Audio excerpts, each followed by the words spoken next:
자, 강의하는 34페이지입니다. 배나 존경할 자. 저희가 지금 현재 존 비비어 목사님의 순종책을 주제로 지금 저희가 나누고 있습니다.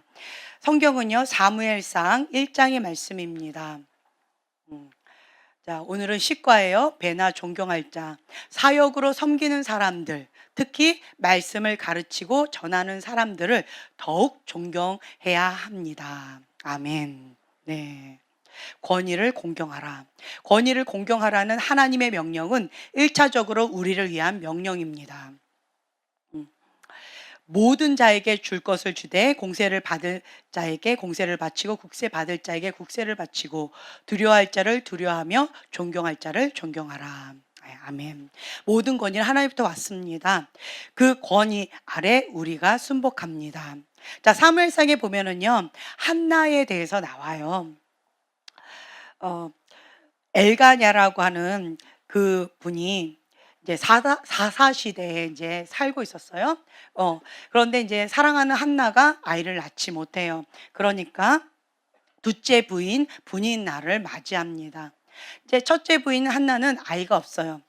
그런데 남편이 너무나도 사랑을 해요. 그래서 다른 자녀들과 다른 아내한테 주는 것보다 갑절로 한나에게 줍니다. 그리고 내가 너의 10아들보다 더 낫지 않냐.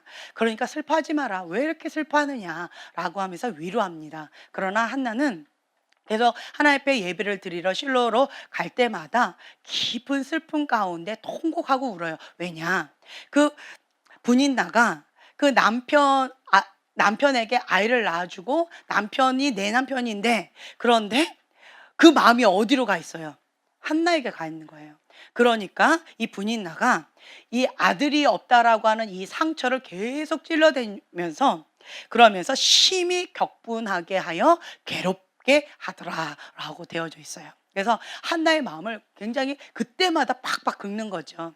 그래서 한나가 주님 앞에 통곡을 하면서 주님 앞에 울고 있는 거예요. 자, 사무엘상 1장 10절의 말씀에 보면은요, 한나가 마음이 괴로워서 여호와께 기도하고 통곡하며 서원하여 이르되.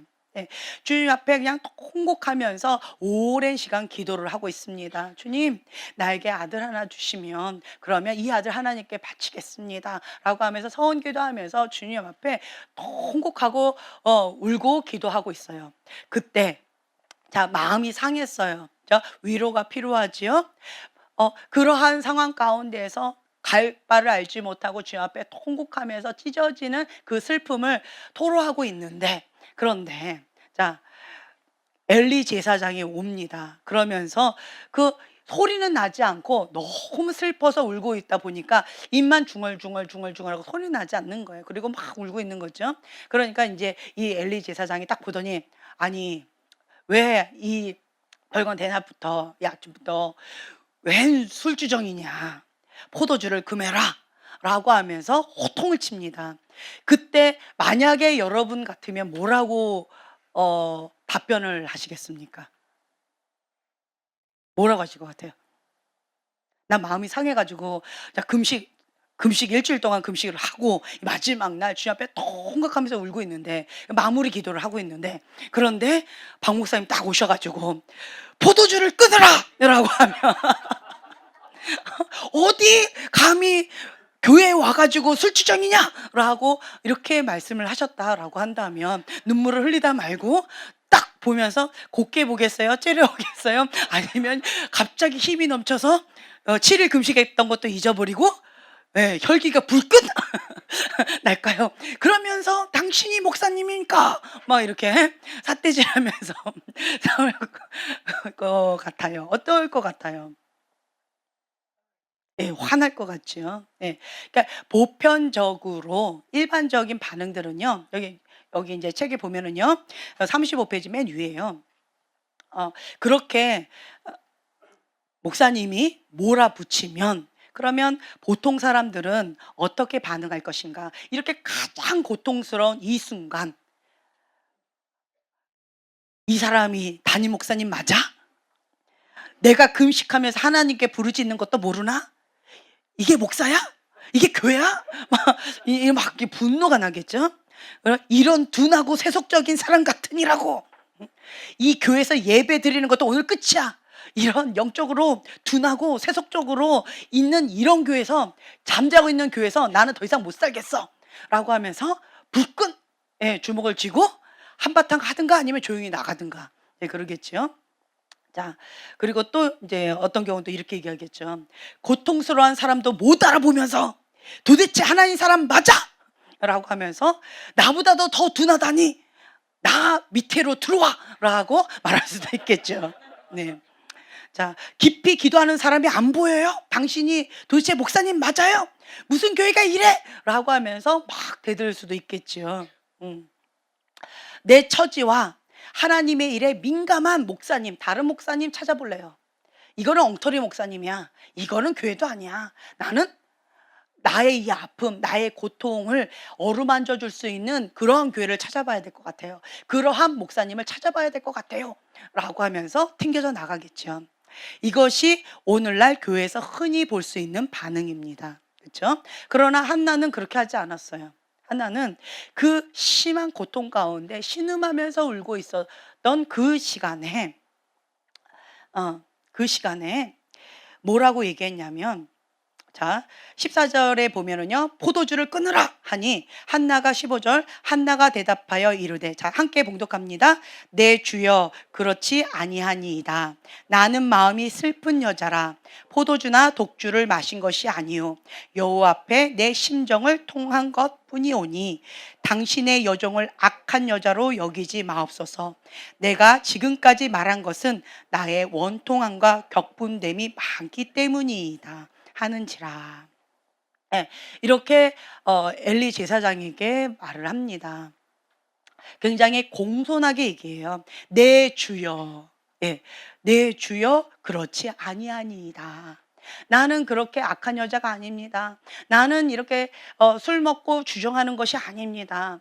나는 어떤 여자다? 마음이 슬픈 여자라. 나는 마음이 슬픈 여자라.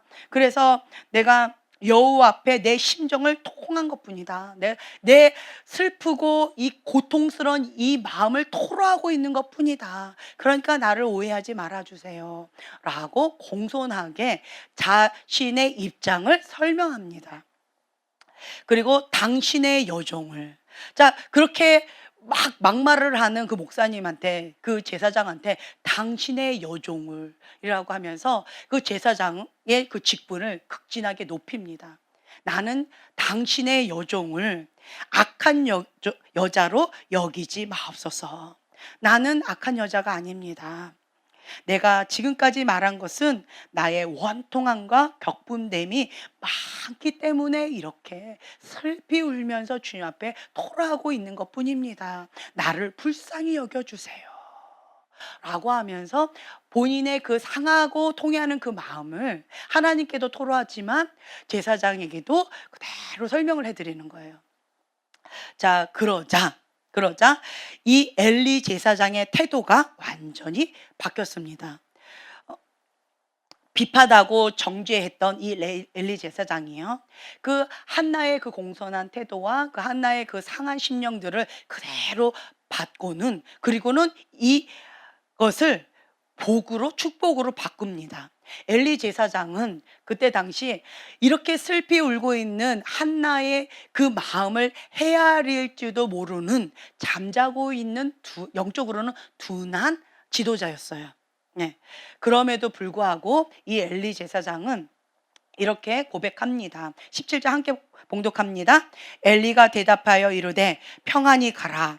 이스라엘의 하나님이 내가 기도하여 구한 것을 허락하시기를 원하노라. 이렇게 축복을 합니다. 평안히 가라. 네가 그렇게 상하고 통해하는 심령으로 하나님께 아뢰고 있다라고 한다면 이제는 평안히 가라. 하나님께서 그것을 허락하시기를 원하노라 라고 축복을 합니다. 그때 당시 이 엘리 제사장과 두 아들 홈리와 비느하스가 참 악하게 행동한 그런 것들이 많이 퍼졌을 거예요. 대놓고 죄를 짓고 대놓고 그렇게 하고 있었기 때문에 한나도 혹시 그러한 사실을 듣지 않았을까라고 짐작을 합니다. 그럼에도 불구하고 한나는 그 엘리 제사장의 어떠한 어떠한 그런 것들을 전혀 언급하지 않습니다. 다만 내 상하고 통해하는 이 마음, 내 아픈 이 심정만 주 앞에 토로하고 이것을 국률이 여겨달라고 하는 그런 상한 마음만 아랠 뿐이었어요. 그런데요, 영적으로 잠자고 있는 이 영적인 감각도 없는 이 엘리 제사장이 여호와의 이름으로 축복합니다. 평안히 가라. 하나님께서 허락하시기를 원하노라. 라고 여호와의 이름으로 축복합니다. 그때 한나는요, 제사장의 그 직분을, 하나님의 종이에요. 그 직분을 존중합니다. 공경합니다. 그리고 그 말씀을 아멘 하고 받아들입니다. 자, 18절에 함께 봉독합니다. 이르되 당신의 여종이 당신께 은혜 있기를 원하나이다 하고 가서 먹고 얼굴에 다시는 근심빛이 없더라. 아멘. 매년마다 이 이 둘째 부인이나가 매년마다 이 한나의 마음을 막 이렇게 긁고 그 속을 다 뒤집는 거죠. 안 그래도 아픈데, 자식이 없어서 너무나도 고통스러운데 이 분인나가 계속 그렇게 심하게 격동을 시키니까 너무너무 아파서 매년마다 이렇게 고통을 당하고 있었는데, 그런데 엘리 제사장이 평안히 가라, 하나님께서 허락하시기를 원한다 라고 축복하자, 그러자 당신께 은혜 있기를 원하나이다 하고 가서 먹고, 너무 상하니까 먹지도 못했어요. 잠도 못 잤겠죠. 그런데 가서 먹고 얼굴에 다시는 근심빛이 없었더라. 그건 뭐예요? 그대로 이루어질 줄로 믿고 아멘 했다라는 거예요. 하나님께서는 내 믿음대로 될지어다. 아멘. 하나님은요, 어떻게 해야지 된다, 저렇게 해야지 된다라고 말씀하시는 그런 것이 아니라 백부장의 믿음, 내 믿음대로 될지어다. 나는요, 이런 거예요. 그러면 내 믿음대로 될지어다. 주님께서는 그 사람의 각각의 믿음대로 내 믿음대로 될지어다. 내 말이 내 귀에 들린 대로 내가 시행하리라 라고 하시는 분이다 라고 하는 거죠. 어떤 사람은 같은 환경 가운데 안 돼, 안 돼, 안 돼, 그거는 안 될 거야 라고 말하는 사람이 있어요. 그러면 내 믿음대로 될지어다 라고 말씀하신다라는 거예요. 이스라엘 백성이 우리는 가나안 땅에 못 들어가, 저들은 큰 거인이고 우리는 밥이다, 우리는 메뚜기다, 우리는 질 거야, 우리는 죽었다 라고 했을 때 내 믿음대로 될지어다. 이스라엘 백성은 그렇게 되어졌어요. 그리고 또한 이스라엘 군대 골리앗이 나타났습니다. 두려워 떨었어요. 야, 우린 다 죽게 되었다. 우린 다 죽게 되었다. 벌벌벌 떨었어요.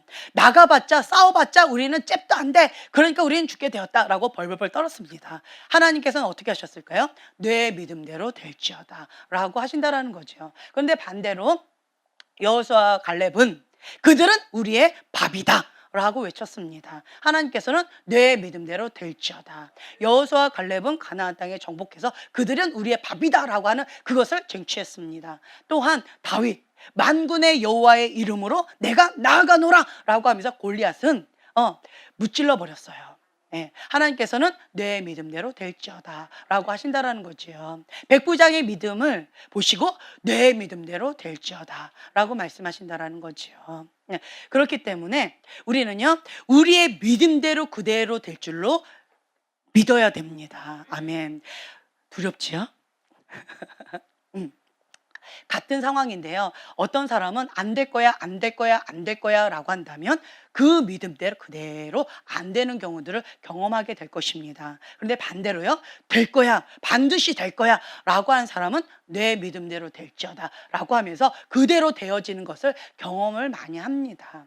정말 신기한 것들이 많이 있어요. 같은 사건인데 어떤 사람은 긍정적으로 반응하는 사람이 있고요, 어떤 사람은 부정적으로 반응하는 사람이 있어요. 왜 그럴까요? 같은 사건인데 그 안에 어떠한 상처가 작동하는 것 같아요. 그러니까 어떤 사건을 그대로 받아들이는 것이 아니라 그 사건을 굴절해서 왜곡돼서 받아들이고 해석하는 경우가 있어요. 왜 그럴까요? 내 안에 상처가 있는 거예요. 아픔이 있는 거예요. 과거의 어떤 것, 그래서 그거에 대해서 액면 그대로 요만한 거면 요만한 그대로 받아들이면 되는데 요만한 것을 이렇게 부풀려서 크게 반응하는 사람이 있어요. 이걸 뭐라고 한다? 오버 반응한다라고 말합니다. 오버 반응하는 것은 과거에 어떤 상처가 있다라는 거예요. 어떠한 뭔가가 있다라는 거예요. 그러면 지금 현재 요 사건이 아니고 과거로 돌아가서 그것을 먼저 다뤄줘야 돼요. 다윗은 왜 골리앗을 보고 그 골리앗 만군의 여호와의 이름으로 나가노라 라고 하면서 담대히 나갈 수가 있었을까요? 이미 과거에 양을 지킬 때 공과 사자를 그 맷돌로 만군의 여호와의 이름으로 싸워서 그 양들을 지켰던 경험이 있는 거예요. 하나님을 경험한 거예요. 그 하나님을 경험했기 때문에 그 하나님이 이 사자와 곰도 우리의 양과 나를 지켜주셨기 때문에 하나님을 망령되이 일컫는 저 개 같은 그 골리앗도 하나님께서 무찔러 주실 것이다 라고 믿었다라는 거죠. 네. 그래서 하나님을 믿었던 그 믿음으로 담대하게 나아갈 수가 있다라고 하는 거예요. 네. 그런데 반대로요, 어떤 사람은 과거에 어떤 부정적인 사건이 있었어요. 어떤 상처가 있었어요. 그거 가운데 하나님이 없는 거예요. 하나님이 안 보였던 이스라엘 백성은 가나안 땅 가운데 들어가는 그 사건 가운데 저들은 큰 거인이다, 우리는 메뚜기다 라고 하나님이 보이지 않았다라는 하는 거죠. 하지만 갈렙과 여호수아는 그들 거의 맞았어요. 그리고 우리는 조그매요. 그렇지만 뭐가 보였어요? 하나님이 보였어요. 뭐가 보였어요? 하나님의 약속이 보였어요. 그렇기 때문에 눈으로 보이는 그 현실보다 믿음의 눈으로 보여지는 하나님의 약속의 말씀이 더 크게 보여진 거예요. 그럴 때는 그들은 우리의 밥이다, 하나님께서 저들을 우리에게 붙이셨다, 그 믿음이 있는 거예요. 하나님께서는 그러한 자에게 내 믿음대로 될지어다 라고 말씀하신다는 거죠. 그래서 우리가요, 하나님 앞에 내가 어떻게 나아가느냐가 참 중요한 것 같아요. 우리가 하나님 앞에 믿음으로 반응하는 것 참 중요합니다. 아멘. 그런데 첫째, 그러니까 만약에 기도가 들어지지 않았을 때는 두 가지가 있대요. 뭐지요? 하나는 기도하지 않아서, 기도했는데도 들어지지 않은 것은 또 뭐다? 네, 자기의 정욕을 따라 욕심을 따라서 기도했을 때 그 기도에 응답이 되지 않았다라고 하는 거죠. 그래서 이 두 가지가 아니면 하나님의 뜻 가운데 내가 주님 안에 있고 주님이 내 안에 있을 때는 주님께서 무엇이든지 이루어 주신다라고 약속하셨습니다. 그렇기 때문에 우리가 그 약속의 말씀을 붙잡고 나가는 거예요. 하나님께는 불가능이 없습니다. 인간의 한계가 있어요. 인간은 할 수가 없습니다. 하나님께서 그것을 계속 이렇게 놓으시는 것 같아요. 왜 그럴까요?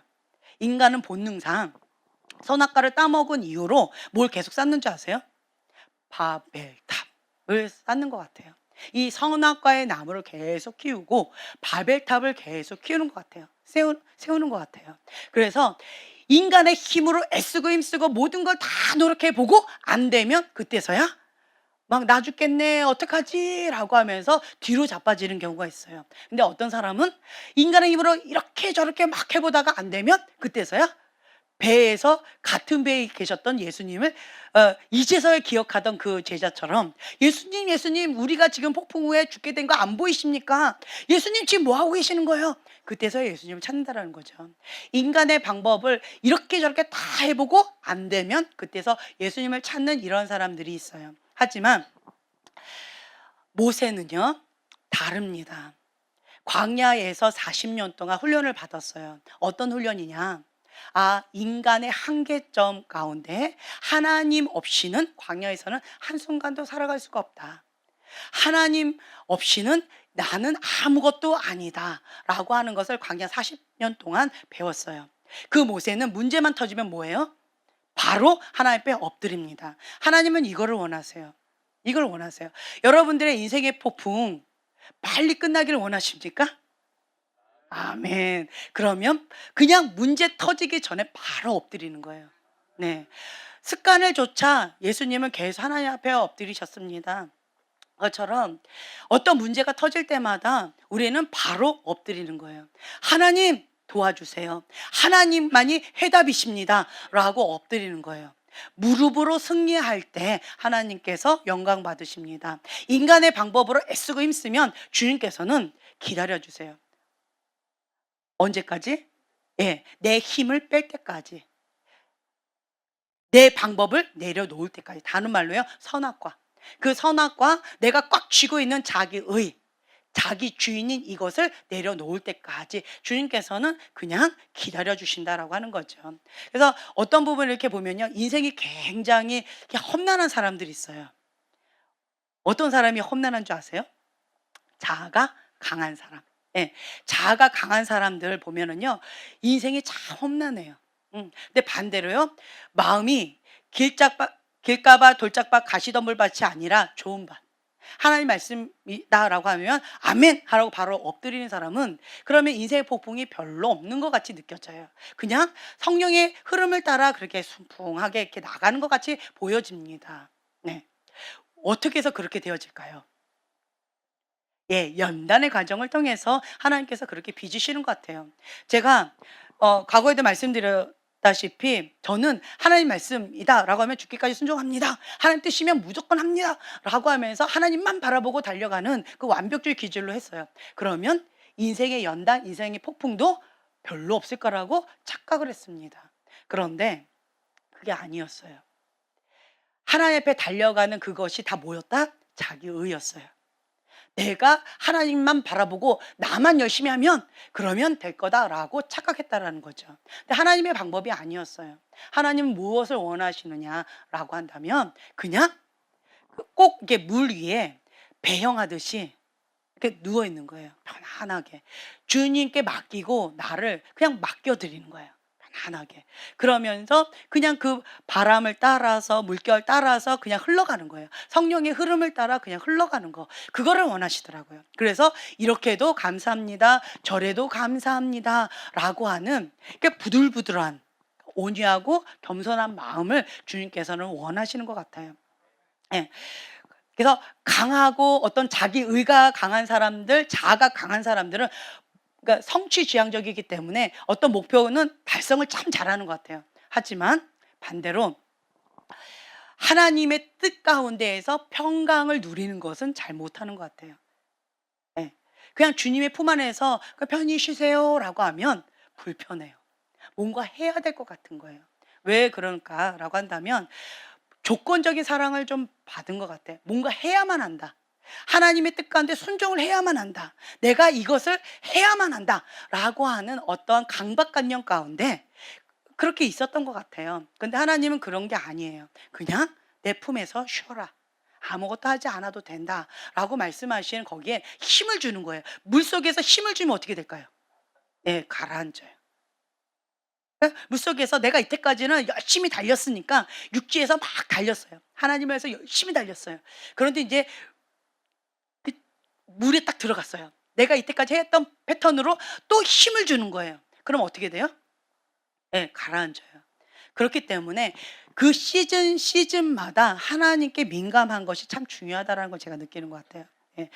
육지에서는 열심히 내가 달렸다라고 한다면 하나님께서 방향이 저기다, 하나님의 목표가 저기다, 저 여호와의 산에 올라가라라고 한다면 그냥 앞만 보고 달려가는 건 그거 하나님 참 기뻐하셨겠죠. 그런데 이제 물 위에 나갈 때다라고 한다면 좀 힘을 빼고, 물속에서는 힘을 빼고 그 흐름 따라 어느 방향으로 나아갈지 주님 앞에 몸을 맡겨드리는 것, 이것이 참 중요하다라고 하는 것을 제가 느끼는 것 같아요. 그래서 우리는 이래도 감사 저래도 감사, 내가 주님 안에 있으면 감사합니다라는 고백이 나와야 되는 것 같아요. 근데 그렇게 감사가 나오지 않는 사람이 있어요.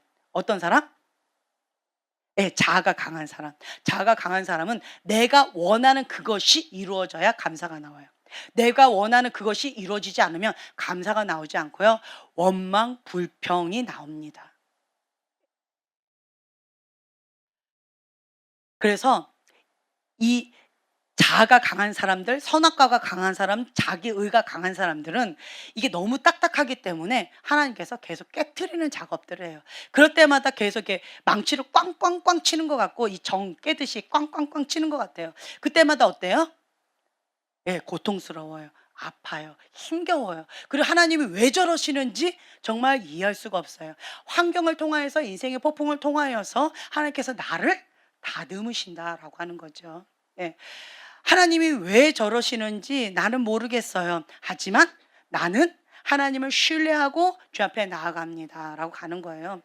하나님께서는요, 그 불의한 권위자를 내 위에다가 두시고 나를 그 불의한 권위자 밑에 두셔요. 그럼에도 불구하고 나는 그 권위자 밑에서 하나님을 바라볼 수 있는 믿음의 눈으로 나아가는 것, 하는 그것을 기뻐하신다라는 거죠. 이 한나와 같이 엘리 제사장은 영적으로 참 둔감한 자였어요. 그리고 내 상한 마음이나 나의 어떤 여러 가지를 돌봐주지 않았어요. 그런 거에 대해서 무지합니다. 그리고 죄 가운데 있었어요.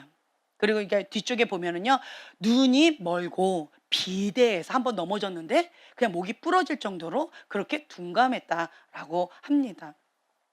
이러한 엘리 제사장이 그냥 말을 했어요. 이제 그만 울어라. 이 엘리 제사장이 어떤 마음으로 이렇게 얘기했는지는 잘 모르겠어요. 이제 성전에서 그 몇 시간 동안 오랜 시간 기도했다라고 나와 있는데, 그것이 이제 듣기가 싫어서 이제 그만 가라라고 귀찮아서 했는지, 아니면 진짜 그 여인의 그 말에 감동을 받아서 했는지 그건 잘 모르겠어요. 하지만 그 엘리 제사장, 영적으로 둔감한 이 제사장의 이 말을 하나님께서 들으셨어요. 그리고 여기 보면은요, 여호와께서 한나를 기억하사 라고 되어 있어요. 그래서 한나를 잉택해 주십니다. 네, 엘리 제사장의 그 축복을 하나님께서 들으시고 기억하신다라는 거예요. 모든 권위는 하나님으로부터 왔다. 그 엘리 제사장을 세우신 분도 하나님이시다라고 하는 거죠. 여기를 보면은요, 이 한나는요, 심한 모욕을 받은 한나가 어떻게 대답했는가, 대제사장을 존중하며 공경하는 반응을 보였습니다.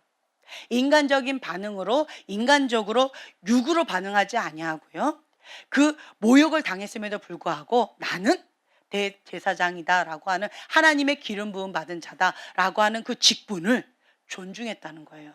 그리고 존경했어요. 깍듯하게 섬겼다라고 하는 거죠. 하나님께서는 그 한나의 반응을 기뻐 받으셨습니다. 그래서 이 모욕을 복으로 바꾸는 축복의 여인이 되어졌습니다. 자기가 악한 여자가 아님을 알리는 선에서 그냥 멈췄던 그 지혜로운 여자. 보면요, 그 밑에 엘리 제사장의 사생활은 정죄를 받아야 했습니다. 하나님의 다루심을 받아야 했다라고 하는 거지요. 35페이지입니다. 그러나 한나는 엘리의 행동을 문제 삼지 않고 자기 행동에 집중을 했습니다. 한나는요, 진정 여호와를 경외했던 여자였습니다. 지도자에게 잘못이 있다면 그 문제는 누가 다뤄주신다? 예, 하나님께서 직접 다뤄주신다라고 하는 거예요. 자, 보면은요, 로마서 14장 4절 그리고 10절 말씀을 함께 봉독하겠는데요. 로마서 14장 4절 그리고 10절 말씀입니다. 자, 함께 봉독하겠습니다. 남의 종을 판단하는 너는 누구냐? 그가 서 있는 것이나 넘어지는 것이 자기 주인에게 있음에 그가 세움을 받으리니 이는 그를 세우시는 권능이 주께 있음이라. 아멘. 나의 종을 판단하는 너는 누구냐? 나의 종은 내가 다스린다 라고 하는 말씀이에요. 자, 10절 말씀 보면요, 내가 어찌하여 내 형제를 비판하느냐? 어찌하여 내 형제를 업신여기느냐? 우리가 다 하나님의 심판대 앞에 서리라. 아멘. 하나님의 종은 하나님께서 다루십니다. 하나님의 종에 대해서 피권위자가 바른 말을 하는 것을 하나님은 원하지 않으시더라고요. 과거에 제가 그거 간증했었죠. 나의 종을 판단하는 너는 누구냐? 나의 종은 내가 다스린다 라고 하시면서 나의 교만함에 대해서 하나님께서 진노하시는 그런 경험을 했었어요.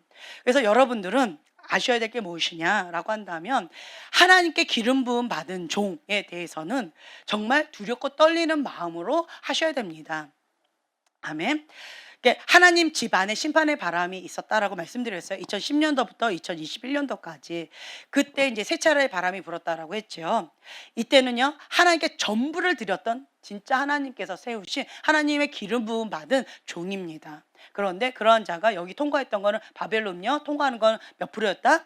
3%, 5%, 많아야 7%였다라고 말씀드렸죠. 네. 이러한 상황 가운데 2021년도까지요. 그 전에 크게 작게 막 여러 가지 사건들이 참 많이 있었어요. 그래서 유명하신 목사님들은 유명하신 대로, 유명하지 않으신 목사님들은 유명하지 않은 대로 뭐 이렇게 저렇게 넘어지고 엎치락뒤치락 하면서 이 바벨론 음력 가운데 비참하게 밀가부러지듯이 까부러지는 그런 시간들을 겪으셨습니다. 근데 여러분 아셔야 될 게 뭐냐, 하나님 앞에 전부를 드린 자만 이 바람 테스트를 받았어요. 하나님께 전부를 드리지 않은 사람들은 이 테스트도 받지도 않았습니다. 그렇기 때문에 크고 작게 뭐 뉴스에도 나오고 여러 가지 뭐 문제들이 많이 있었어요 그동안. 이번에도 어떤 분이 그런 얘기를 하더라고요. 어떤 목사님, 굉장히 정말 유명하신 하나님의 종으로 강한 그런 목사님이 뭐 이러한 문제로 인해서 어려움을 겪었다 그래서 충격을 받았다라고 하는 얘기를 하시길래 제가 이 얘기를 해드렸어요. 네. 하나님께 전부를 드린 분 맞으실 거예요. 그런데 여기에서 두 마음을 갖고 있었던 거, 그리고 여호와를 경외하지 못한 거, 예, 하나님 사랑, 자기 사랑 가운데 두 마음을 품었던 거, 그리고 모든 권위는 하나님부터 왔다라고 하는데 하나님 앞에 가인의 분노로 반응했던 거역의 영, 그리고 미혹의 영 가운데 있었던 거, 그리고 또 한 가지는 뭐예요? 하나님은 사랑이시다라고 했는데 용서하지 못하는 마음, 미워하는 마음, 그게 죽이는 영이잖아요. 이 바벨론 음녀 이 세 가지 영 가운데 그분이 하나님 앞에 하나님을 선택해야 되는데 자기 사랑을 선택했거나 자기의 어떤 상처, 다른 어떤 우상을 선택했을 때 까부러지는 그런 아픔을 겪으셨을 거예요. 네. 하지만 여러분들이 기억하실 거는 뭐냐라고 한다면 하나님의 기름 부음 받은 종을 통하여서 하나님께서는 축복하신다라고 하는 거예요. 그리고 하나님의 종은 하나님께서 직접 심판하신다. 이게 무서워요. 이게 무섭다라고 하는 거죠. 그래서 이제 지금 현재 무슨 뭐 여러 가지 지금 진행 중에 있다, 이런 경우 어떻게 되느냐 막 이렇게 얘기를 뭐 이렇게 하시더라고요. 근데 그거는 하나님께 맡겨드리고 우리가 해야 될 태도는 뭐냐? 한나와 같은 태도다라고 하는 거죠. 하나님의 기름 부음 받은 그 종에 대해서는 한나와 같이 그렇게 겸손하게 존경하고 그 권위에 대해서 고개를 숙이는 거예요. 왜 그러느냐? 여기 뒷장에 한번 볼까요? 뒷장에 보면은요. 자, 이 중간에 보면은요. 36페이지예요. 판단은 누가 하시는가? 자, 봅니다. 하나님이 권위를 두신 사람이라면 그 사람이 사적으로 어떻게 행동했든 그 사람에게서 받을 것이 있다. 이게 무서운 말씀이에요. 하나님께서 그 불의한 권위자 알았을까요? 몰랐을까요? 아셨어요. 그렇죠? 그거 아셨어요. 그 밑에다 두셨어요. 하나님이 두셨어요. 권위자는 내가 선택한 게 아니에요. 네. 권위자는 내가 선택한 것이 아니라 하나님께서 그 권위 밑에 나를 두셨어요. 왜요? 내 속사람을 빚으시려고, 다루시려고. 예, 착하고 좋은 마음 밭으로 나를 다루시기 위해서, 하나님께서 쓰시기에 합당한 그릇으로 빚으시기 위해서, 항복한 그릇으로, 거룩한 그릇으로, 깨끗한 그릇으로 하나님께서 마음껏 쓰실 수 있는 그런 하나님 마음에 합한 그릇으로 빚으시기 위해서 그 불의한 권위자 밑에 나를 두셨다라는 거예요. 그렇다라고 한다면 그 불의한 권위자 이면에 있는 하나님을 볼 수 있는 믿음의 눈이 있는 자, 그것이 무엇이다? 여호와를 경외하는 마음이 있는 자, 모든 권위는 하나님부터 왔다라고 하는 그 믿음으로 반응한다라는 거예요. 아멘. 그래서 이러한 불의한 권위자 밑에 나를 두셨다라고 한다면 이 권위자로부터 나에게 하나님께서 주시고자 하는 메시지가 있든지 뭔가 있다는 거예요. 그렇다라고 한다면 하나님께서 주시고자 하는 것은 우리가 믿음으로 받아야 됩니다. 아멘. 그리고 이 불의한 권위자는 여기 밑에 보면은요, 하나님께서 직접 다루신대요. 이게 정말 무서운 말씀인 것 같아요. 자, 볼까요? 마태복음 7장 22절에서 23절 한 목소리로 봉독합니다. 그날에 많은 사람이 나더러 이르되 주여 주여 우리가 주의 이름으로 선지자 노릇하며 주의 이름으로 귀신을 쫓아내며 주의 이름으로 많은 권능을 행치 아니하였나이까 하리니 그때 내가 저희에게 밝히 말하되 내가 너희를 도무지 알지 못하니 불법을 행하는 자들아 내게서 떠나가라 하리라. 이 말이 정말 무서운 말씀이라는 거예요. 예수님은 한나처럼 많은 사람들이 타락한 사역자들에게 받을 것이 있음을 말씀하셨다라고 하는 거예요. 겉모습 너머에 있는 그 사람을 하나님이 보내신 사람으로 공경한다면, 그렇다라고 한다면 불의한 권위자를 통하여서 하나님께서 행하시는 것들을 우리는 맛볼 수가 있다라고 하는 거예요. 하나님께서는 합력해서 선을 이루시는 분이세요. 아멘. 예. 어떤 교회는 어떤 문제가 있어요. 그러니까 요즘에 보면 이 집안에 예수님이 전부인 사람 다 보면은요 영적인 지도자예요. 다 대부분 목사님이세요. 대부분. 그런데 3% 5% 7% 많아요. 그렇게 통과하셨어요. 그러면 다 대부분 불의한 권위자인 거예요. 그 불의한 권위자 밑에 많은 성도들이 정말 많이 아프다는 소리를 저희가 많이 들었어요. 여러 가지로 참 고통 가운데 힘겨운 가운데 이러한 아픔들 같이 죄를 짓자라고 하면서 같이 타락의 길로 지옥의 길로 멸망의 길로 갔던 그런 사건들이 있다라고 하는 여러 가지 소리를 들었습니다. 그런데 그렇다라고 한다면 이 모든 것들을 하나님께서 왜 허락하셨을까? 이 가운데서 그럼 우리는 어떻게 해야 되는가라고 하는 거. 하나님께서 이 불의한 권위자는 직접 다루실 것인데 그 불의한 권위자 밑에 있는 우리는 무엇을 해야 된다? 예, 여호와를 경외하는 법을 배우게 하시는 것 같아요. 불의한 권위자 밑에서 순종한다는 것은요, 그 이면에 있는 하나님을 바라보지 못하면 순종이 불가능합니다. 여호와를 경외하는 법을 배우지 않으면 불의한 권위자 밑에서 순종하는 것은 불가능합니다. 네. 그래서 요셉과 같이 그 불의한 권위자 바로 그리고 보디발 그 이면에 계신 누굴 바라본 거예요? 하나님. 예. 그 하나님을 경외하면서 내가 어찌 하나님 앞에 득지하리요. 나는 하나님을 경외하는 자다. 나는 하나님 앞에 사는 자다라고 하면서 사람을 두려워하는 것이 아니라 그 이면에 있는 하나님을 두려워했어요. 그래서 어떤 상황에 있다 할지라도 요셉은 하나님을 경외하면서 하나님 앞에 감사하면서 하나님 앞에 예배를 드리는 그 마음의 중심에 요동함이 없었다라고 되어 있습니다. 네.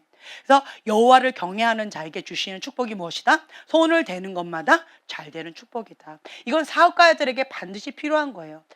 여호와를 경외하는 자에게 주시는 축복, 손을 대는 것마다 잘 되는 축복. 아멘. 네. 그렇다라고 한다면 우리는 여호와를 경외하는 법을 배워야 돼요. 불의한 권위자 밑에다 딱 두시는 이유가 또 있어요. 영적인 권위를 주시려고 하실 때에 불의한 권위자 밑에 두십니다. 불의한 권위자 밑에 두셨음에도 불구하고 우리가 바른 태도로 해요. 누구를 바라보고? 그 이면에 계신 하나님을 바라보고. 왜요? 모든 권위는 하나님부터 왔다라고 하는 이 로마서 13장에 나와 있는 이 말씀을 우리가 아멘하고 믿는 거예요. 이 말씀 붙잡고 하나님 앞에 버티는 거예요. 네, 다윗처럼 미친 사울 왕에게 목숨을 부지하고자 정말 미친 짓을 해야 되고 밤낮으로 도망 다녀야 되고 하룻밤도 편하게 두 다리 쭉 뻗고 자지 못했던 그 다윗. 그럼에도 불구하고 다윗이 뭐라고 고백해요? 하나님 앞에 기름 부음 받은 종의 그 옷자락을 베었다라고 하면서 홍곡하면서 회개를 합니다. 왜 그랬을까요? 회개의 영이 부어졌겠죠. 예, 그 이면에 계신 하나님을 볼 수 있는 눈이 있었다라고 하는 거죠. 예, 하나님의 사람은 믿음의 눈이 있는 사람이에요. 현실 앞에 있는 그것을 바라보고 두려워 떠는 자가 아니라 그 이면에 계신 하나님을 볼 수 있는 눈, 믿음의 눈이 있는 사람들이 바로 하나님의 사람이다라고 우리는 말합니다. 여러분들은 하나님의 사람입니까? 아니면 세상 사람입니까? 예, 여러분들이 아셔야 될 게 뭐냐라고 한다면 이거는 이제 하나님 앞에 전부를 드린 자고 대부분 목회자였어요. 근데 이번에는 이 세대 여기를 보면은 여기는 뭐였어요? 예수님이 주인인 사람이에요. 예수님이 주인인 사람은 목회자도 있고요. 평신도 대부분 평신도가 많더라고요. 저희 교회도 평신도 분들 굉장히 많이 있어요. 너무나도 감사했어요. 너무나도 감사합니다. 예수님이 주인입니다라고 고백하시는 분들만 하나님께서 테스트를 하시더라고요. 네, 똑같았어요. 교만한 마음, 그리고 물질, 그리고 야망, 그리고 성적인 쾌락, 예, 성적인 타락이죠. 예, 이것 가운데 하나님께서 테스트를 하시고, 또한 바벨론 음녀, 예, 음란한 이런 것 갖고 또 테스트를 하시더라고요. 그래서 이 두 마음을 품고 있었던 이것 가운데 하나님을 선택할 것이냐, 아니면 자기 사랑, 세상 사랑을 선택할 것이냐라고 하는 것을 하나님께서 직면시켜 주셔요. 이 바람이 불기 전에는 나는 괜찮은 사람인 것처럼 착각합니다. 나는 여호와를 경외하는 자입니다. 나는 예수님을 믿는 자입니다. 나는 믿음의 사람입니다. 라고 큰 소리를 외치는데, 이 바람이 딱 불 때 내 안에 있는 그 세상의 영, 그리고 하나님의 영, 이것이 막 올라와요. 그때 사랑하는 만큼 자력도 세요. 자력이 세요. 어떤 분이 이러한 얘기를 하더라고요. 평신도 사역자였대요. 평신도 사역자였는데, 그런데 사역 대상자를 계속 섬기다가 그 사람하고 갑자기 결혼을 하겠다라고 하면서 막 이랬다라고 하는 거예요. 그 사람 불신자고, 그리고 뭐 어떤 밑바닥 가운데에서 어떤 중독 가운데 힘겨움이 있는 그런 사람이에요. 자기 구실을 잘 못하는 사람이에요. 그런데 그 사람을 섬기다가, 그러다가 이 사람하고 결혼하지 않으면 난 못 살겠다라고 막 이렇게 따라하는 거예요. 자, 그런데 본인은 이해가 안 됐다라고 말씀하셨어요. 예. 여러분들도 이해가 안 되시나요? 이해가 안 되시죠? 저는 이해가 돼요. 영이에요. 같은 영이에요. 내가 평신도 사역자로서 하나님 앞에 열심히 교회 생활하고, 열심히 기도 생활하고, 열심히 하지만 내 마음은 어디에 있는 거예요? 세상을 사랑하는 거예요. 자기를 사랑하는 거예요. 네, 두 마음을 갖고 있는 거예요. 하나님도 사랑하지만 자기를 사랑하는 거예요. 나의 현 주소는 이 중독자, 그러니까 예수님을 알지 못하는 이 사람하고 같은 거예요. 같은 영인 거예요. 같은 영이 아니면요, 서로 사랑할 수가 없습니다. 같은 영끼리 하는 거예요. 그래서 이 사람하고 뭐 없으면 못 살겠다 뭐 이러면서 결혼시켜달라 뭐 이렇게 갑자기 해가지고 교회가 발칵 뒤집어졌다. 결국은 결혼했는데 어떻게 됐을까요? 예, 얼마 못 가서, 예, 굉장히 큰 아픔 가운데, 고통 가운데, 예, 굉장히 아픈 그런 시간들을 보냈다라는 얘기를, 안타까운 얘기를 들었어요. 네. 그러니까 목사님 딸이라고 할지라도 뭐 새벽 예배도 다니고 뭐 어떻게 해도 다니고 이러는데, 그런데 믿지 않는 세상에 어떤 남자를 데리고 왔어요. 그러면서 이 사람은 결혼하겠대요. 왜 그럴까요? 같은 영이에요. 예, 교회는 다니지만 내 마음이 하나님 사랑하는 마음보다 세상을 사랑하는 마음이 더 큰 거예요. 하나님을 사랑하는 마음도 있지만 자기를 사랑하는 마음이 더 큰 거예요. 그러니까 영이 같은 거예요. 그래서 그렇게 사랑하게 되어진다라고 하는 거죠.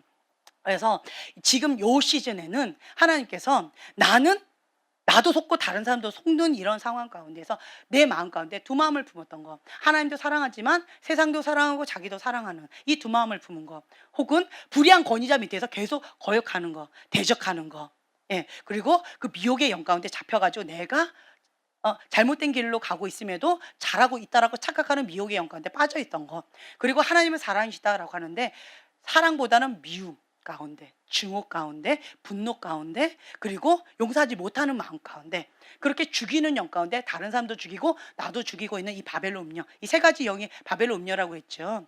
이 영 가운데 하나님께서 이 테스트를 하시는 거예요. 누구에게? 예수님이 주인입니다라고 고백하는 그 사람에게. 지금 이제 이 세대 가운데는 지금 그 테스트가 있다라고 말씀드렸죠. 지금 이렇게 저희가 이렇게 돌아다니다 보면 이런 고백을 많이 들어요. 이런 고백을. 여러분들도 지금 현재 이 바람 가운데 정말 힘겨워요 라고 한다면 기뻐하세요. 예수님이 주인입니다라고 한 그 고백을 하나님께서 받으셨어요. 들으셨어요. 그래서 하나님께서 테스트 하시는 거예요. 왜요? 내 안에 하나님부터 오지 않은 것 어떻게 해주시려고? 제거해 주시려고. 난 정말 예수님 사랑해요. 그런데 내 안에 내가 알지 못했던 무식 가운데 세상을 사랑했던 것, 자기를 사랑했던 그 마음이 내 안에 무식 가운데 있었던 거예요. 그것을 하나님께서 드러내 주셔서 제거해 주시기 위해서 이 테스트를 하시는 거예요. 그래서 내가 막 못 견디게 힘든 거예요. 나는 괜찮은 사람인 줄 알았는데 내가 왜 이렇게 망가지지? 내가 왜 이렇게 엉망이 되었지? 라고 하면서 비참함을 느끼십니까? 기뻐하세요. 지금 현재 그 테스트를 받고 있는 거예요. 네. 그래서 하나님께서 나를 사랑하심으로 하나님께서 예수님이 주인입니다라고 하는 그 고백을 받으시면서 나아가고 있다라고 하는 거죠. 근데 여기 계속 볼게요. 타락한 사역자들에게 받을 것이 있다. 보면은요, 이 한나같이 불의한 권위자 밑에서 바른 태도를 한 예화가 나와 있고요. 또 부정적인 예화로는 가룟 유다에 대해서 나와 있어요. 이 가룟 유다의 이 예화가 나와 있는데, 이 가룟 유다도 이 보면 예수님의 이름으로 선지자 노릇하고요. 예수님의 이름으로 귀신도 내어 쫓았고요. 예수님의 이름으로 많은 권능을 행했습니다. 그렇죠? 가룟 유다를 통해서도 많은 사람들이 유익한 시간을 보냈을까요? 도움을 많이 받았을까요? 예수님을 만났을까요? 그렇죠? 네. 이것이 정말 무섭다라고 하는 거예요. 하나님께서 은사를 주시면요, 후회함이 없으시대요. 하나님께서 은사를 주시고 부르심을 주신 그것은 하나님이요, 후회함이 없으시대요. 후회함이 없으시고, 그리고 하나님의 은사 부르심에 후회하심이 없기 때문에 그 부르심을 받고 은사를 받은 그 사람이 하나님 영광 위해서 가룟 유다처럼 그렇게 열심히 그렇게 나갈 수가 있다라고 하는 거예요.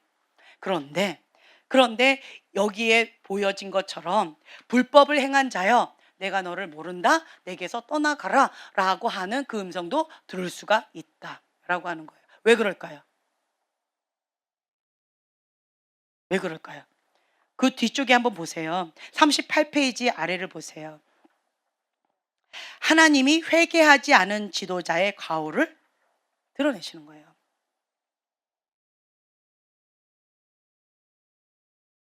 하나님은 회개한 자들을 하나님께서는 보혈로 깨끗하게, 흰눈보다 깨끗하게 해주세요. 하지만 회개하지 않은 지도자들에게는 불법을 행한 자여 내가 너를 모른다, 내게서 떠나가라 라고 말씀하실 수도 있다라고 하는 거예요.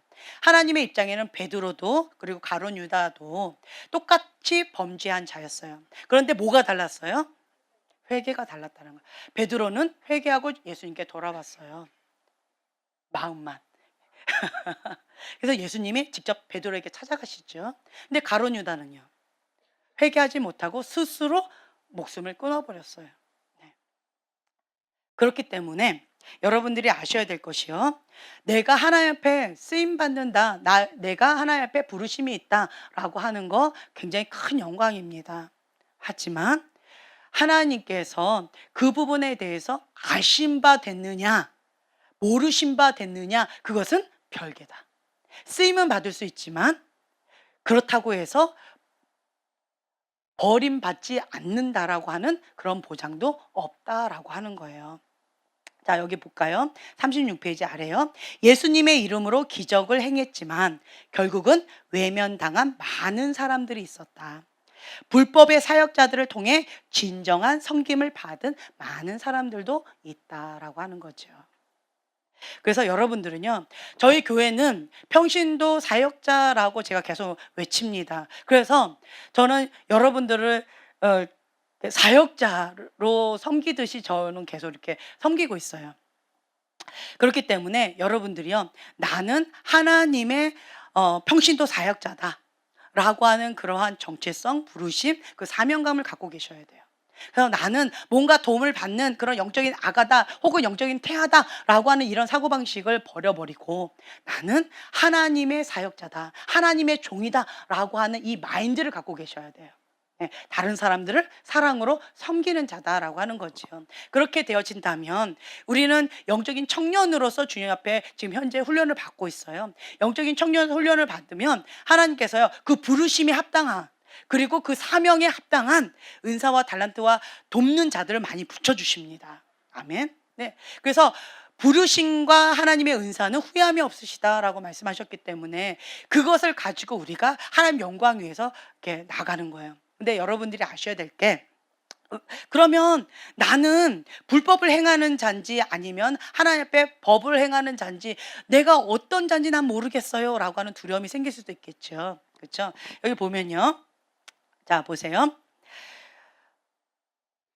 내가 하나님의 종으로서의 정체성을 딱 갖는 자는요, 첫 번째로 나의 주인이 누구다?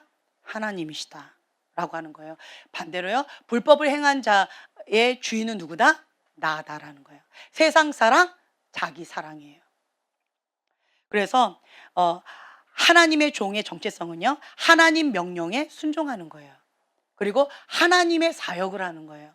하나님의 기쁨이 되어지는 거, 하나님의 뜻을 이루어 드리는 거, 하나님의 마음을 시원케 하는 거, 다 뭐예요? 하나님 중심적인 사고방식이라는 거예요. 근데 반대로 이 불법을 행한 자는 누구 중심적일까요? 나예요. 내가 좋은 일을 하는 거예요. 다른 말로 내 사역이에요. 내가 원하는 사람들 케어하는 거예요. 그게 뭐예요? 자기 중심적인 거예요. 선악과예요. 자기의예요. 인간적인 거예요. 그래서 내가 주인인 삶이죠. 자기 사역을 하는 거죠. 근데 그것의 공통분모가 뭐다? 예수님의 이름으로 한다라고 하는 거예요. 예. 그래서 하나님께서 불법을 행한 자여 내가 너를 모른다라고 말씀하신 이 경우는 뭐냐라고 한다면, 세상 사랑하는 거, 자기 사랑하는 자들. 반대로요, 하나님께서 아신 바 된 자는 누구다? 하나님을 사랑하는 자. 그리고 하나님의 그 뜻대로, 그리고 하나님의 마음을 시원케 하는 자, 하나님의 그 부르심대로 나아가는 자들, 그런 자들을 하나님께서 기뻐하신다라고 하는 거죠. 이러한 자들은 여호와를 경외하는 법을 배웁니다. 또한 하나님께 순복하는 법을 배웁니다. 하나님을 사랑하는 열매를 맺추게 되어져요. 왜요? 세상은 마지막에는요, 불법이 성행함으로 사랑하기가 너무 힘들대요.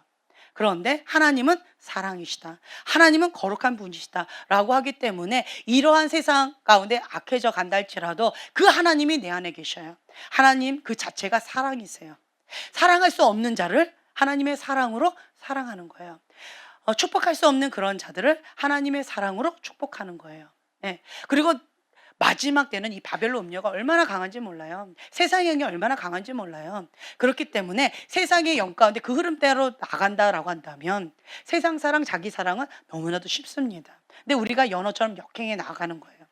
그래서 하나님을 사랑하고 자기를 부인하고 세상을 부인하고 세상의 법대로 나아가는 자들, 그러면 까부러지는 데가 지금이다라고 하는 거예요.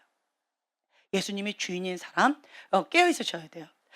지금 현재 두 번째, 그러니까 이 세대 가운데 두 번째 바람이 분다고 제가 말씀을 드렸어요. 예, 두 번째 바람이 불고 있는데, 그런 사람들 가운데 지금은 깨어 있어야 돼요. 바짝 깨어 있어야 돼요. 세상의 어떤 유혹 가운데 있고 내 안에 있는 세상의 영 가운데 음란한 생각이나 뭐 여러 가지 이렇게 온다라고 한다면, 그때 잘 됐다, 지금 현재 그 바람이 불어서 내 안에 있는 이것을 자력으로 그것만 데려가는 거예요. 그리고 암덩어리처럼 그것만 제거해 버리는 거예요. 그래서 그 영역 가운데 내가 참된 자연을 누리는 시즌이 바로 지금 이 시즌이다라고 하는 거예요. 예, 하나님께서 영적인 수술을 해주시는 거예요. 그래서 여러분들 바짝 깨어있지 않으면 내가 나도 사랑한대 하면 같이 세상 영까지 같이 흘러간다라는 거죠. 그렇기 때문에 지금은 나는 예수님이 주인입니다 라고 하는 고백에 있는 사람들은 지금 여러분들이 지금 대상자예요. 여러분들이. 그래서 바짝 깨어서 내 안에 있는 그 암덩어리들 제거하는 시즌이 지금이다. 그래서 주님, 이 암덩어리 수술해 주세요. 저는 하나님 앞에 긴장하고 하나님 앞에 깨어서 기도하면서 나가겠습니다 라고 되어진다면 여러분들은 정말 큰 축복, 이 암덩어리 제거하는, 여러분들 지금까지 그것 때문에 참 힘겨웠죠. 바벨론 음녀 때문에, 자기 사랑 때문에, 세상의 영 때문에 참 힘겨웠죠. 내 안에 암덩어리 같은 그것 때문에 너무 힘겨웠죠. 그 바람이 불 때 이것만 제거되는 그러한 기회가 되어집니다. 하나님의 사람은, 깨어있는 하나님의 사람은요, 위기가 기회가 되어집니다. 근데 잠자고 있는 사람은 어떻게 될까요? 같이 날아가 버려요. 그래서 사단이 밀가부르려고 할 때 그냥 비참하게 까부러지는 그런 안타까운 현실 가운데 너무 힘겨운 그런 시간들을 보내게 될 것이다 라고 하는 거죠. 제 말씀을 이해하시는 분들은 이해하실 것이고, 좀 어려우신 분들은 좀 어려우실 수도 있을 것 같아요. 그래서 여러분들이 계속 내 안에 하나님만 사랑합니다, 하나님이 거룩하시니 나도 거룩합니다, 하나님께서 한 가지만 말씀하셨어요. 뭐예요? 거룩한 그릇. 여러분 이거 명심하세요. 하나님께서는 거룩한 그릇을 지금 찾고 계셔요. 거룩한 그릇을 지금 빚으시고 계셔요. 나는 뭐 다른 거 막 다 해요. 거룩한 그릇만 빼고요. 하나님께서 사용하실 수 없으십니다. 하나님은요, 거룩한 영이세요. 거룩한 영은 거룩한 그릇 가운데 오십니다. 내가 더러우며 음란하면 하나님께서 사용하실 수가 없어요. 나는 더러워요, 음란해요. 그러면 그 음란한 영이 쉽게 찾아올 거예요. 그것이 더 좋을 겁니다. 그래서 그런 영역 가운데 하나님, 이 더러운 것 제거해 주세요 라고 하면서 피 흘리기까지 싸우셔야 돼요. 아멘. 네. 그래서 하나님께서 이 거룩한 그릇을 빚으시고자 하는 이유는 뭐다? 부흥의 불을 주시고자, 하나님의 거룩한 영을 담고자, 하나님께서 마음껏 사용하시고자 우리에게 요구하시는 건 딱 한 가지다. 거룩이에요. 그래서 여러분들은 거룩의 목숨을 거셔야 돼요. 예. 근데 어떤 분이 또 이런 얘기 하더라고요. 거룩에 꼭 그렇게까지 목숨을 걸어야 되나요? 제가 참 재밌는 거였어요. 어떤 분이 이제 제 또래에 어떤 분을 만났는데, 우리 때는 진짜 라떼는 거룩이 목숨이었어요. 거룩을 잃어버리면 죽음이다. 은장도. 그렇지 않나요? 저희 세대. 예. 그러니까 거룩을 잃어버리면 은장도다. 예. 거룩을 잃어버리면 인생 끝이다. 이렇게 생각하고 살았던 것 같아요. 그랬는데 요즘 세대의 사람들하고 얘기를 하다 보면 거룩을 꼭 그렇게까지 지켜야 되나요? 이런 얘기하면 제가 충격을 받습니다. 갑자기 이 멘붕이 와요. 예. 아니, 아니, 하나님을 믿는 사람은, 하나님은 거룩이세요. 하나님은 사랑이세요. 하나님은 거룩과 사랑이세요. 그런데 그 거룩을 꼭 그렇게까지 지켜야 되나요? 라고 말을 한다면 하나님하고 뭔 상관이 있나요? 라고 저는 묻고 싶어요. 예. 하나님의 영은 거룩한 영이세요. 예. 그래서 여기가 거룩한 성전이에요. 거룩한 성전을 거룩하게 지켜야 될 것은 왜 그러냐? 하나님의 거룩한 영이 이곳에 임하게 하기 위해서예요. 하나님의 영이, 거룩한 영이 임하시기 전에 반드시 하는 작업이 있어요. 뭐예요? 회개영이에요. 회개요. 예. 회개함으로 여기 더러운 것들 다 나가요. 예. 그러면서 회개하면서 통곡하고 회개해요. 그러면서 거룩한 영이 임하십니다. 그래서 이 거룩한 성전 안에 거룩한 영이 임하시는 거예요. 근데 이 거룩한 영하고 상관이 없다라고 한다면 음란한 영, 세상의 영, 자기 사랑이에요. 그러면 세상 사람하고 별반 다를 바가 없다라는 거죠. 교회만 당기는 그런 사람들, 하나님께서는 글쎄요, 뭐라고 부를지 잘 모르겠어요. 그래서 여러분들은 하나님은 거룩하시다라고 하는 것, 하나님은 사랑이시다라고 하는 그 부분 가운데 목숨을 걸지 않으면 그것을 지키기가 현재 어려운 시대에 우리가 살고 있다라고 하는 거예요. 저희 아들 보고 제가 연애를 못하게 했어요. 그랬더니 우리 아들이 너무 슬퍼했어요. 엄마, 저는 장가가기 글렀습니다. 연애도 못 해보고, 엄마가 대학교 가면 연애하라고 해놓고는 대학교 갔는데 연애도 못하게 하고 거짓말쟁이 뭐 이러면서 그 아들이 참 많이 힘들어 하더라고요. 그런데 제가 연애는 하지 말고 썸만 타라 이랬어요. 뭐 남사친, 뭐 여사친 이런 것만 해라 라고 했더니 그건 연애가 아니래요.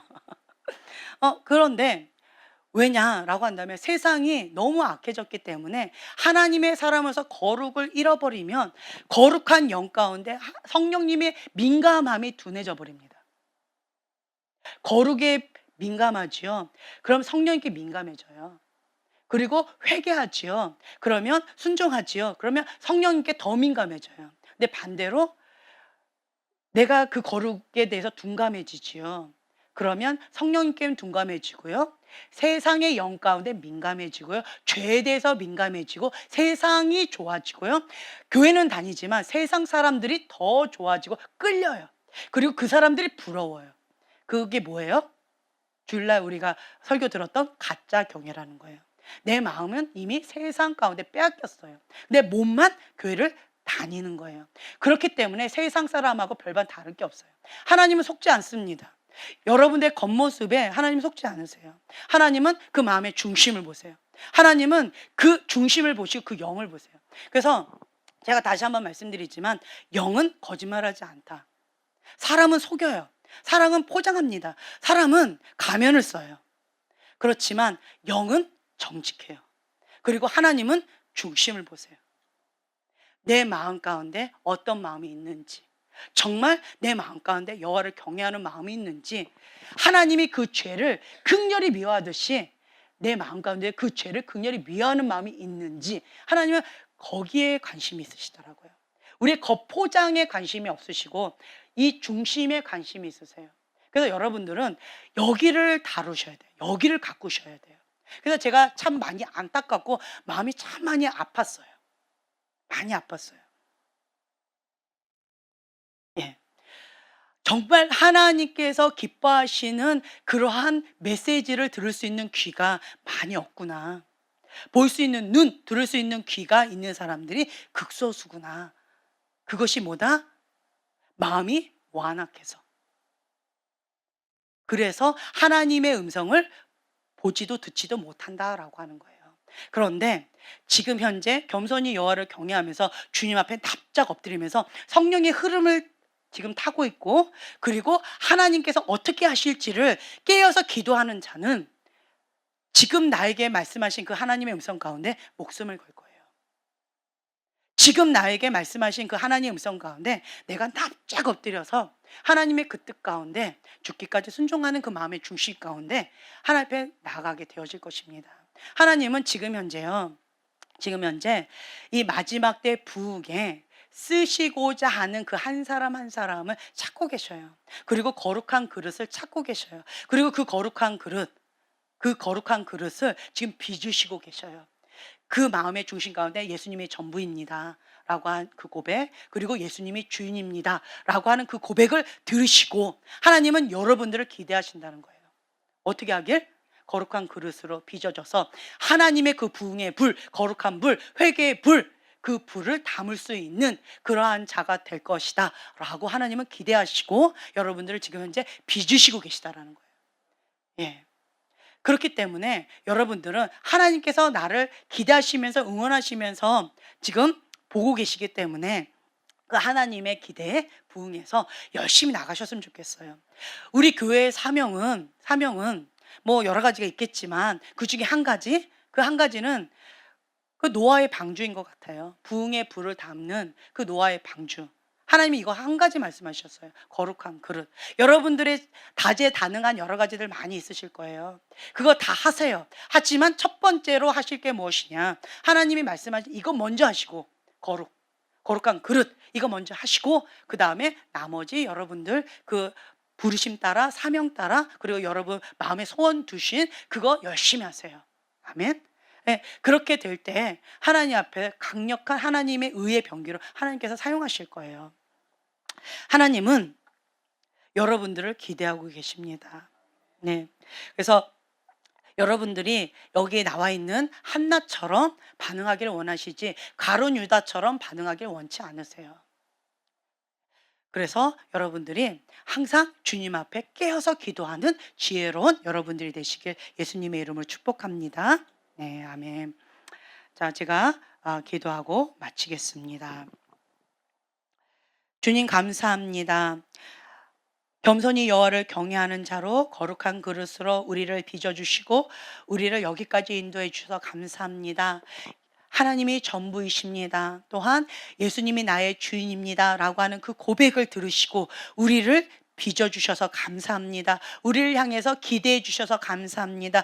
우리를 거룩한 그릇으로 계속 빚어주셔서 감사합니다. 하나님, 우리의 이 거룩한 그릇 가운데 하나님의 부흥의 불을 담을 수 있도록 우리를 끝까지 이끌어 주시고 성령의 보호막으로 보호하여 주시고 하나님의 은총으로 함께하여 주시길 원합니다. 감사드리며 예수님의 이름으로 기도합니다. 네, 아멘.